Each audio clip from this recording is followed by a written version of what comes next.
No estúdio da TV Cultura do Amazonas, começamos mais um programa especial da série Tome Ciência da Amazônia.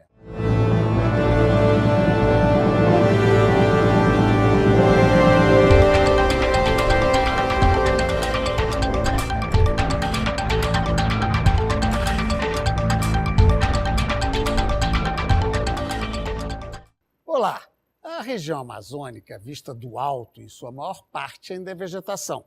Mas debaixo da floresta existe uma população dividida por visões e projetos de desenvolvimento bem diferentes.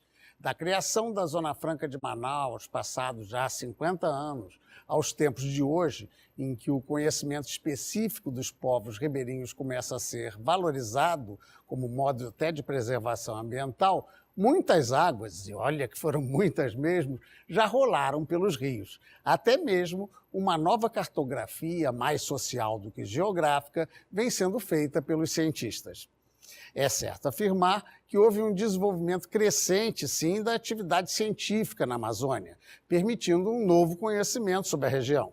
Vamos, então, apresentar os nossos convidados e poder saber mais sobre as populações daqui. Tatiana Shaw é graduada em Economia, com mestrado em Geografia Humana e doutorado em Ciência Ambiental. Fez pós-doutorado no exterior e é professora de graduação e pós-graduação na Universidade Federal do Amazonas, a UFAM. Ela foi secretária adjunta de Planejamento da Secretaria de Produção Rural do Estado de Amazonas e coordenadora do Centro Estadual de Unidades de Conservação. Claudemir Salles dos Santos é graduado em Filosofia e doutorando em Sociedade e Cultura na Amazônia. Pesquisador do projeto Nova Cartografia Social da Amazônia, ele faz parte da equipe de coordenação de mapeamento social como instrumento de gestão territorial contra o desmatamento e a devastação. Representa aqui o projeto que se preocupa em resgatar e capacitar os povos e comunidades tradicionais aqui da região. Marcelo Bastos Seráfico de Assis Carvalho. Formado em Sociologia, ele dedicou mestrado e doutorado ao estudo das atividades empresariais no Amazonas, inclusive a Zona Franca de Manaus. Participa de grupos de pesquisa sobre desigualdade, trabalho e sociedade na pós-graduação da Universidade Federal do Amazonas, a UFAM, onde ele também é professor do Departamento de Ciências Sociais. Bem, para a gente começar, Marcelo, queria saber de você, esses 50 anos depois, a Zona Franca é a mesma de quando foi criada? Tem o mesmo aspecto? Não. O que é que mudou? A Zona Franca passou, grosso modo, por 3 grandes momentos, não é? Desde a sua instalação. O projeto original de Zona Franca vem do ano de 1957, mas a instalação só ocorreu em 1967, quando este projeto original foi reformado e a ditadura, o governante de então, Castelo Branco, implantou-a, e ela consiste num conjunto de incentivos fiscais, né, para atrair investimentos agropecuários, comerciais e industriais. Nesse primeiro momento, que vai de 67 a 75, a tônica, digamos, da dinâmica econômica gerada por ela foi a atividade comercial de importação. Então, o que aconteceu foi que a cidade de Manaus se tornou uma espécie de plataforma de importação de determinados bens, particularmente aqueles de microeletrônica, que passaram a ser consumidos principalmente pela classe média, classe alta do país, que vinha para cá fazer compras. Eu me lembro, inclusive, que a gente tinha que fazer declaração quando vinha aqui, Exatamente. tal como hoje tem que fazer os $500 quando volta do exterior. Exatamente. Bem, e aí? Então, de 75 até o ano de 1990, houve uma inflexão no modelo que teve muita relação com a crise mundial. Primeiro, a crise do petróleo de 73 e com o impacto dessa crise sobre as divisas brasileiras.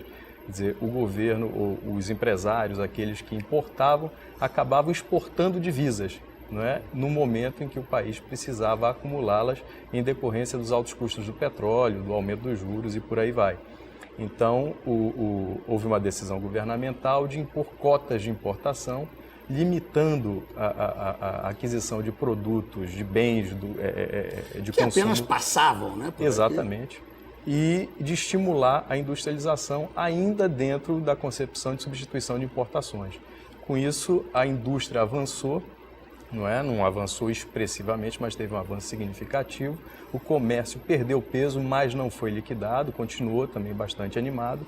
Só que isso foi liquidado com o primeiro ano de governo Collor, em 1991, quando o Collor abriu a economia do país para importação, reduzindo taxas de importação.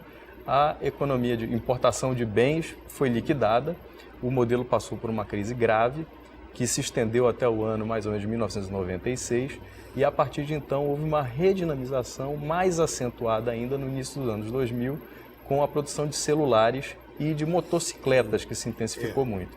Então hoje o modelo se caracteriza por ser quase que eminentemente industrial, ainda que permaneçam os incentivos do setor comercial. Todavia, o setor que mais emprega, do ponto de vista dos incentivos, é o industrial. É evidente que esse emprego gera externalidades, quer dizer, oportunidades de investimento do ponto de vista empresarial em outros setores, como hotelaria, restaurantes, enfim, entretenimento. Sim, mas aí o turismo teria também uma força grande, né, nisso. Porque, teria. Por que gera hotelaria, no caso? Por conta do movimento do polo industrial, de executivos, funcionários, trabalhadores que vêm para cá, né? O volume de negócio é significativo. O aeroporto de Manaus é um dos mais movimentados em termos de carga do Brasil. Né? Então, isso, restaurantes, essas outras atividades, acabam se beneficiando também do crescimento populacional de Manaus. Bem, né? Uma cidade, só André para concluir, uma cidade que em 1970 tinha 311 mil habitantes, hoje tem 2 milhões de habitantes. Um crescimento sem dúvida. E era a intenção desde o início promover um tipo de desenvolvimento na Amazônia diferente.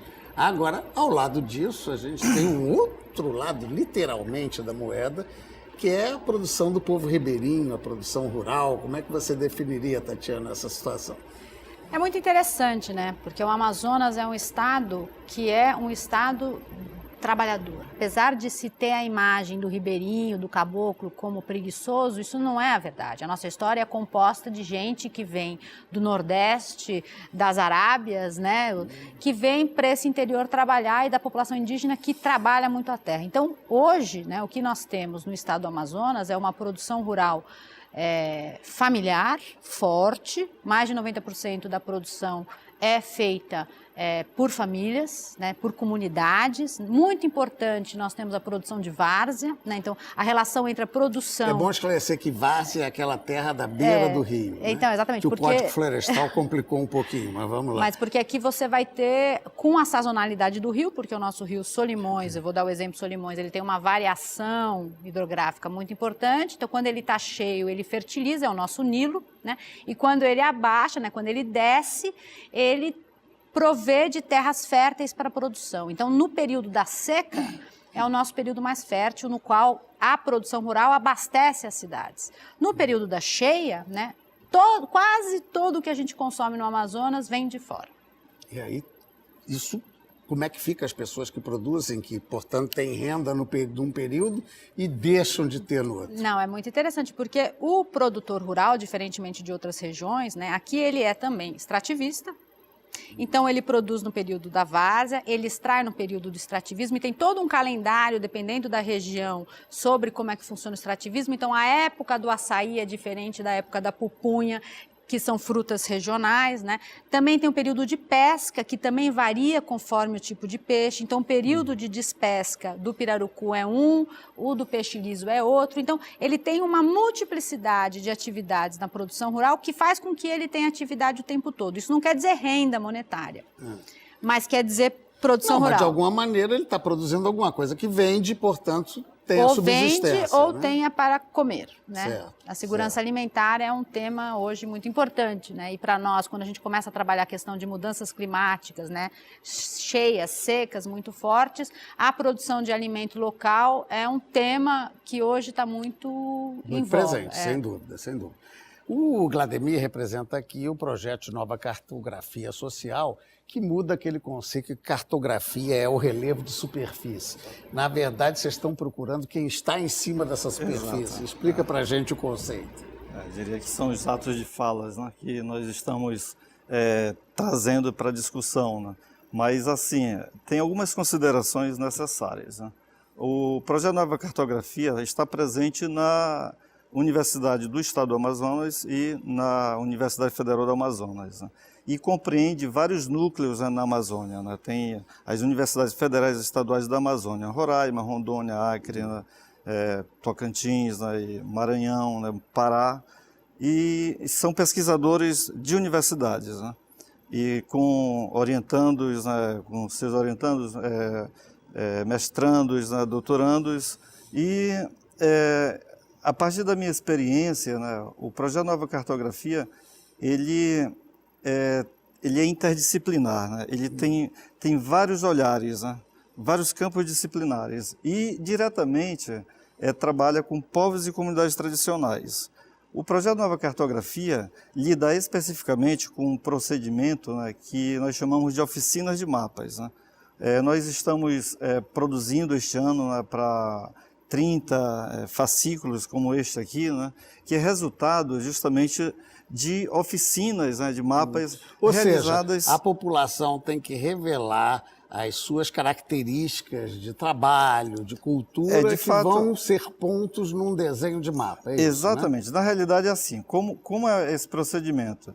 As unidades associativas, podem ser quilombolas, ribeirinhas, né, indígenas, né, solicitam, né, o trabalho de oficina de mapas, né? Então, aí vai uma equipe, né, evidentemente que tem um procedimento de campo, agora uma relação, né, de pesquisa já realizada, né, de um período, né, de vários anos até, né, e às vezes poucos anos, mas isso significa dizer o quê? Que eles, né, trazem, né, a demanda, né, e nós vamos lá, né, acompanhar. E tem reuniões preparatórias também, né? E eles definem a programação conosco, né? Então, uma relação de pesquisa. Como vão trabalhar. E, de fato, né, eles elaboram uma programação, né, e todo o aspecto de deslocamento, né, de famílias, né, de comunidades, né, e tudo. Então, nós temos, por exemplo, feito oficinas no Alto Rio Negro, né, no Alto Solimões, no Baixo Amazonas, aqui próximo de Manaus. Deixa eu entender uma coisa, Claudemir.